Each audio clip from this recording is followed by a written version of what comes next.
Olá! Hoje a gente vai investigar uma conexão na área da saúde que é, no mínimo, surpreendente.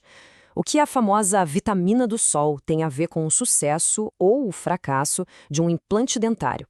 Vamos descobrir. A gente para e pensa, né? Com tanta tecnologia avançada, por que um procedimento tão comum como o implante dentário, às vezes, do nada, dá errado? A falha precoce de implantes tem sido um verdadeiro quebra-cabeça, mesmo quando parece que o dentista fez tudo certinho. E se a resposta para esse mistério estiver numa enorme revisão científica que juntou décadas de pesquisa? Pois é, ela analisou 43 estudos e revelou um fator em comum que muita gente estava deixando passar batido. Vamos mergulhar nisso. Para começar, vamos entender uma coisa. O sucesso de um implante vai muito, mas muito além da habilidade do cirurgião. Existe um processo biológico acontecendo ali, e é nesse processo que a coisa pode desandar. E o nome desse processo fundamental é ósseo-integração. É um nome meio técnico, mas a ideia é simples. Pensa na fundação de uma casa. Se a fundação não for forte, a casa toda corre risco. Com o implante é a mesma coisa. Se o osso não abraçar o pino de titânio, se não se fundir a ele, a chance de falha é altíssima. E agora, vamos apresentar o nosso principal suspeito nessa investigação. Todas as pistas apontam para um nutriente que todo mundo conhece, mas talvez não nesse contexto: a vitamina D. A gente já conhece o papel clássico da vitamina D, certo? Ela funciona como um maestro, regendo o cálcio e o fosfato, garantindo que nossos ossos tenham o material necessário para serem fortes. Sem ela, essa construção toda fica comprometida. E olha só por que isso é tão relevante. A falta de vitamina D não é um problema raro, é uma verdadeira pandemia silenciosa. Estima-se que 1 bilhão de pessoas no mundo tenham deficiência. Isso quer dizer que uma parcela enorme de pacientes que colocam implantes pode ter esse fator de risco sem nem imaginar. Então, vamos para as provas que conectam o nosso suspeito ao problema. A revisão sistemática que guia nossa análise juntou os dados de dezenas de estudos para pintar um quadro bem claro da situação. O ponto aqui é o volume de evidência. A gente não está falando de um estudo isolado. Estamos falando de uma análise que combinou 43 pesquisas diferentes. Isso dá um peso enorme para as conclusões. E a base dessa pesquisa é bem sólida. Ela mistura 16 estudos pré-clínicos feitos em animais, que ajudam a entender os mecanismos biológicos, com 27 estudos clínicos em humanos, que mostram o impacto disso no mundo real. Agora, se prepara, porque os números nesta tabela são praticamente a prova do crime. A relação é claríssima.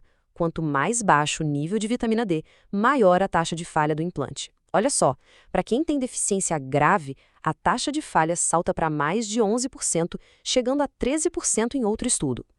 Resumindo esses dados em uma única frase, ter uma deficiência grave de vitamina D significa um risco quase 4 vezes maior de um implante falhar logo no começo. 4 vezes é uma diferença brutal. E o problema não para na falha completa do implante, não.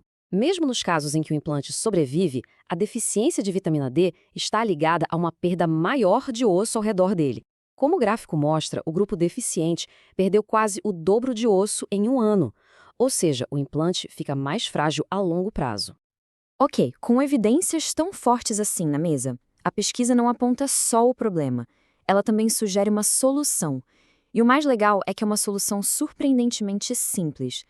A proposta é um protocolo bem direto, com 2 passos. Primeiro, antes da cirurgia, fazer um simples exame de sangue para checar os níveis de vitamina D.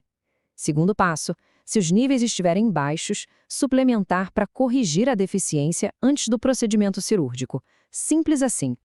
E essa recomendação vem direto dos autores da revisão. A citação deles deixa bem claro: otimizar os níveis de vitamina D não é mais um detalhe opcional, mas uma etapa recomendada para aumentar as chances de sucesso do tratamento. Mas, como quase tudo em biologia, a história tem mais uma camada. Não é só sair tomando suplementos sem critério nenhum.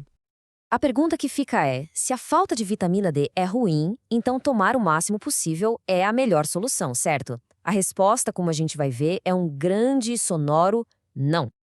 O que existe é uma zona ideal. Níveis abaixo de 30 nanogramas por mililitro, a gente já viu, aumentam o risco. Mas o curioso é que os estudos também mostram que níveis muito altos, acima de 70, também podem ser prejudiciais e aumentar o risco de falha. O segredo é o equilíbrio.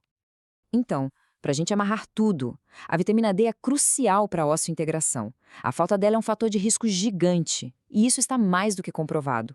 A boa notícia é que a solução é acessível, testar e corrigir. E por fim, o mais importante, equilíbrio é a chave, nem de menos, nem de mais.